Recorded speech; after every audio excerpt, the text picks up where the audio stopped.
আসসালামু আলাইকুম। আজকের সর্বশেষ সংবাদ জানাবো আমি নুসরাত। প্রথমে জানিয়ে দেব সংবাদ শিরোনাম। ঋণ খেলাপির দায়ে নির্বাচনে অংশ নিতে পারবেন না মান্না। কম্বোডিয়া সীমান্তে বিশ্বর বিশাল মূর্তি ভেঙে দিল থাইল্যান্ড। গাজীপুরে জাসাস নেতাকে ডেকে নিয়ে কুপিয়ে হত্যার অভিযোগ। হাদি হত্যায় অভিযুক্ত আলমগীরের ঘনিষ্ঠ সহযোগী অস্ত্রসহ গ্রেপ্তার। সর্বশেষ জানাবো, ইসরায়েলের বিরুদ্ধে গণহত্যা মামলায় দক্ষিণ আফ্রিকার সঙ্গে যোগ দিল বেলজিয়াম। দেখছিলেন সংবাদ শিরোনাম, এবারে বিস্তারিত। ঋণ খেলাপির দায়ে নির্বাচনে অংশ নিতে পারবেন না মান্না। ঋণ খেলাপির তালিকা থেকে নাম বাদ দেওয়ার নির্দেশনা চেয়ে নাগরিক ঐক্যের সভাপতি মাহমুদুর রহমান মান্নার রিট খারিজ করে দিয়েছেন হাইকোর্ট। এর ফলে আসন্ন জাতীয় সংসদ নির্বাচনে তিনি অংশ নিতে পারবেন না বলে জানিয়েছেন রাষ্ট্রপক্ষের আইনজীবীরা। বুধবার 24 ডিসেম্বর বিচারপতি মোহাম্মদ বজলুর রহমান ও বিচারপতি মোহাম্মদ মনজুর আলমের সমন্বয়ে গঠিত হাইকোর্ট বেঞ্চে এই আদেশ দেন। আদালতে মান্নার পক্ষে শুনানি করেন জ্যেষ্ঠ আইনজীবী আহসানুল করিম ও ব্যারিস্টার জ্যোতির্ময় বড়ুয়া। অন্যদিকে রাষ্ট্রপক্ষে শুনানি করেন deputy attorney general Shafiqur Rahman. পরে শফিকুর রহমান সাংবাদিকদের বলেন, বাংলাদেশ ব্যাংকের ঋণ খেলাপির তালিকা থেকে নাম বাদ চেয়ে নাগরিক ঐক্যের সভাপতি মাহমুদুর রহমান মান্না রিট করেছিলেন। আদালত রিট আবেদনটি খারিজ করে দিয়েছেন। এর ফলে তিনি নির্বাচনে অংশ নিতে পারবেন না। মান্নার আইনজীবী ব্যারিস্টার জ্যোতির্ময় বড়ুয়া বলেন, হাইকোর্টের রিট খারিজের আদেশের বিরুদ্ধে আমরা আপিল করব।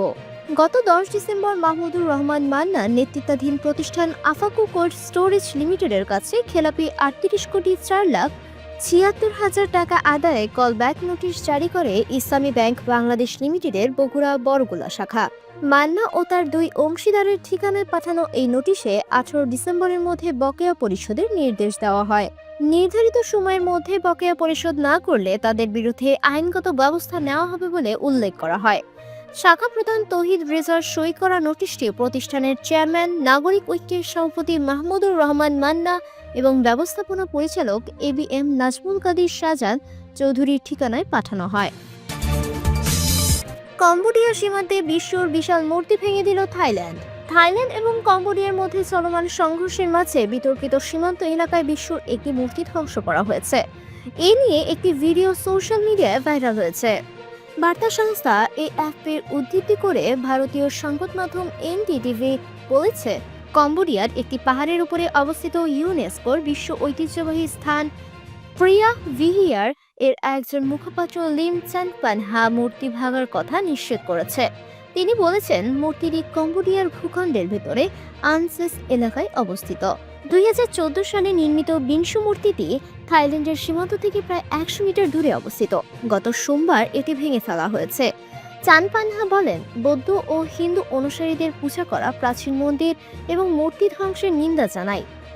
NDTV-র প্রতিবেদন অনুসারে থাই কর্তৃপক্ষ এখনো এই ঘটনার কোনো প্রতিক্রিয়া জানায়নি। ধ্বংসের ভিডিও ভাইরাল। ব্যাকহো লোডার ব্যবহার করে মূর্তি ভাঙার ভিডিওটি সোশ্যাল মিডিয়ায় ভাইরাল হয়েছে। AFP জানিয়েছে, ভাইরাল ভিডিওতে কৃত্রিম বুদ্ধিমত্তা AI ব্যবহার করার কোনো লক্ষণ দেখা যায়নি। ব্যাংকে অবস্থিত ভারতীয় দূতাবাসের একজন গণমাধ্যম প্রতিনিধি AFP জানিয়েছেন, এই ঘটনা সম্পর্কে নয়াদিল্লি এখনো কোনো প্রতিক্রিয়া জানায়নি। এদিকে সংঘাতের সর্বশেষ তথ্য অনুসারে দুই প্রতিবেশী দেশ সামরিক কর্মকর্তারা যুদ্ধবিরতি পুনরায় শুরু করার বিষয়ে আলোচনা শুরু করেন। গাজীপুরে জাসাস নেতাকে ডেকে নিয়ে কুপিয়ে হত্যার অভিযোগ।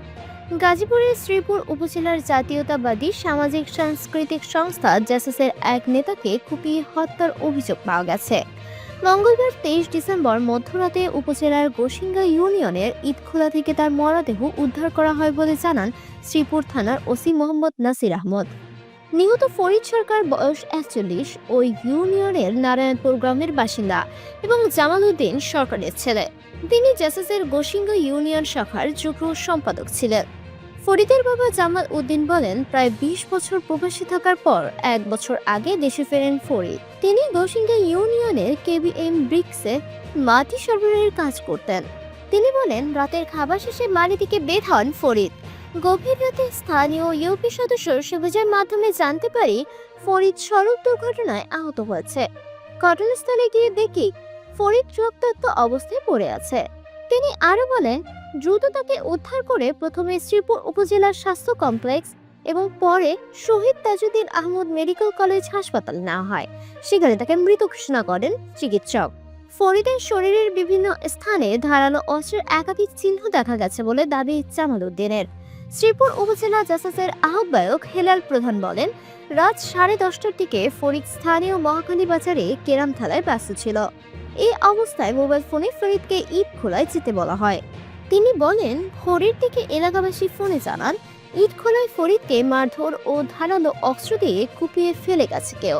সকালে নেতাকর্মীদের নিয়ে ঘটনাস্থলে যাই। হত্যাকাণ্ডে জড়িতদের দ্রুত শনাক্ত করে দৃষ্টান্তমূলক শাস্তির দাবি করছি। হাদি হত্যায় অভিযুক্ত আলমগীরের ঘনিষ্ঠ সহযোগী অস্ত্রসহ গ্রেপ্তার। ইনকিলাব মঞ্চের আহ্বায়ক শরীফ উসমান বিন হাদি হত্যায় জড়িত মোটরসাইকেল চালক আলমগীরের সহযোগে ও আদাবর থানা যুবলীগ কর্মী হিমনকে বিদেশি পিস্তল, গুলি ও বিপুল পরিমাণ বিস্ফোরক সহ গ্রেপ্তার করেছে পুলিশ। বুধবার 24 ডিসেম্বর বিকেলে তেজগাঁও বিভাগের মোহাম্মদপুর জোনের অতিরিক্ত উপপুলিশ কমিশনার এডিসি মোহাম্মদ জুয়েল রানা বিষয়টি নিশ্চিত করেন। এডিসি জুয়েল রানা বলেন, বুধবার সকালে হিমন রহমান শিকদার বয়স 32 নামের ওই যুবককে ঢাকার আদাবরের একটি আবাসিক হোটেল থেকে গ্রেপ্তার করা হয়। তিনি আরো বলেন, গ্রেপ্তারের পরেই হিমনকে নিয়ে আদাবর এলাকায় অভিযান চালানো হয়। সেখানে তার তথ্যে 3 রাউন্ড গুলি ও একটি বিদেশি পিস্তল পাওয়া যায়। আদাবর এলাকার ওই আবাসিক হোটেলে তিনি আত্মগোপনে ছিলেন এবং সেখান থেকে অপরাধ জগৎ নিয়ন্ত্রণ করতেন বলে জানিয়েছে এই পুলিশ কর্মকর্তা। জুয়েল রানা বলেন, আমরা প্রাথমিক তদন্তে জানতে পেরেছি হাদিকে হত্যার জন্য যে মোটরসাইকেল ব্যবহার করা হয়েছিল সেটার চালক ছিলেন আলমগীর। এই আলমগীরের ঘনিষ্ঠ সহযোগী হিমন। ইসরায়েলের বিরুদ্ধে গণহত্যা মামলায় দক্ষিণ আফ্রিকার সঙ্গে যোগ দিল বেলজিয়াম। ফিলিস্তিনের গাজা উপত্যকায় গণহত্যার জন্য ইসরায়েলের বিরুদ্ধে দক্ষিণ আফ্রিকার দায়ের করা মামলায় যুক্ত হয়েছে বেলজিয়াম। মঙ্গলবার 23 ডিসেম্বর নেদারল্যান্ডসের হেজে অবস্থিত আন্তর্জাতিক বিচার আদালতে এ সংক্রান্ত ঘোষণাপত্র দাখিল করেছে ব্রাসেলস। জাতিসংঘ সর্বোচ্চ এই আদালত এক বিবৃতিতে জানিয়েছে, বেলজিয়াম আনুষ্ঠানিকভাবে মামলায় যুক্ত হওয়ার ঘোষণাপত্র জমা দিয়েছে। আদালত জানিয়েছে, বেলজিয়ামের এই পদক্ষেপের অর্থ এই নয় যে তারা দক্ষিণ আফ্রিকার সব অভিযোগ সমর্থন করেছে। মামলার প্রেক্ষাপটে আন্তর্জাতিক আইনের বিষয়ে নিজেদের ব্যাখ্যা তুলে ধরাই তাদের উদ্দেশ্য। এর আগে Brazil, Colombia, Ireland, Mexico, Spain ও তুরস্ক সহ একাধিক দেশ ওই মামলায় যুক্ত হয়েছে।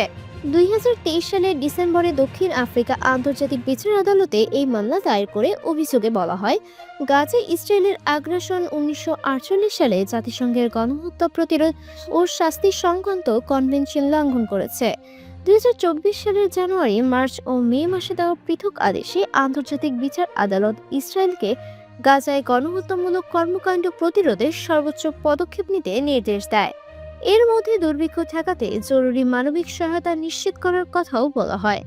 প্রসঙ্গত, বিশ্বের গণহত্যা বিশেষজ্ঞদের শীর্ষস্থানীয় সংগঠন international association of genocide scholars গত 1 সেপ্টেম্বর গাজা নিয়ে একটি প্রস্তাব পাশ করেছে।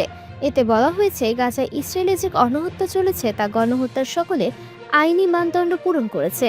আন্তর্জাতিক গণহত্যা বিশেষজ্ঞদের সংগঠনের 86% সদস্যই এই প্রস্তাবের পক্ষে মত দেন।